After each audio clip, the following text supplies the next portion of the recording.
মাননীয় স্পিকার, ঝাটকা সুরক্ষা ও ইলিশের উৎপাদন বাড়াতে মৎস্য ও প্রাণী সম্পদ মন্ত্রণালয় নিয়মিত চাঁদপুর, বরিশাল জেলা সহ দেশের বিভিন্ন জেলায় ঝাটকা ও ইলিশ সমৃদ্ধ পদ্মা, মেঘনা সহ বিভিন্ন নদ নদীতে অভিযান ও মোবাইল কোর্ট পরিচালনা করে আসছে।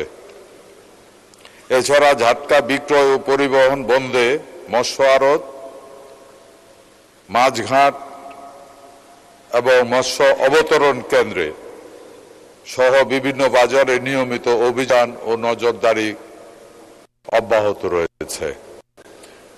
মাননীয় স্পিকার, চাঁদপুর এবং বরিশাল জেলায় ঝাটকা ইলিশ সুরক্ষায় নভেম্বরে 25 থেকে মে 26 পর্যন্ত সর্বমোট 163টি মোবাইল কোর্ট এবং 2033টি অভিযান পরিচালনার মাধ্যমে 1,07,000 মিটার কারেন্ট জাল সহ অবৈধ জাল জব্দ করে ধ্বংস করা হয়েছে।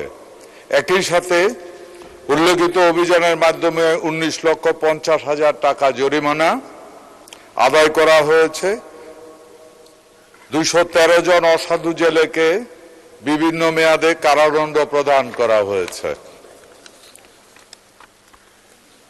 মাননীয় স্পিকার, চলতি 25-26 অর্থ বছরে মানবিক সহায়তা কর্মসূচির আওতায় ইলিশ সমৃদ্ধ 20টি জেলার 98টি উপজেলায় ঝাটকা আহরণে বিরত থাকা জেলেদের জীবিকা নির্বাহের জন্য 3,67,000 জেলে পরিবারকে মাসিক 40 কেজি হারে 58,720 মেট্রিক টন ভিজিএফ চাল খাদ্য সহায়তা হিসাবে প্রদান করা হয়েছে।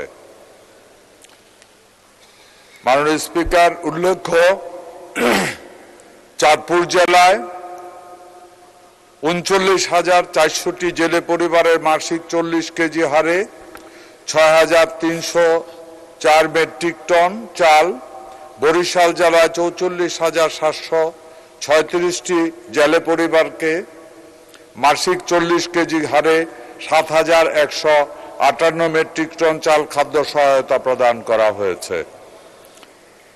সম্প্রতি মুন্সিগঞ্জ জেলায় প্রশাসক ও জেলা মৎস্য দপ্তর কর্তৃক আইন শৃঙ্খলা বাহিনীর সহযোগিতায় অভিযান পরিচালনা করে প্রায় 15টি অবৈধ কারেন্ট জাল উৎপাদনকারী কারখানার বিদ্যুৎ সংযোগ বিচ্ছিন্ন করা হয়েছে।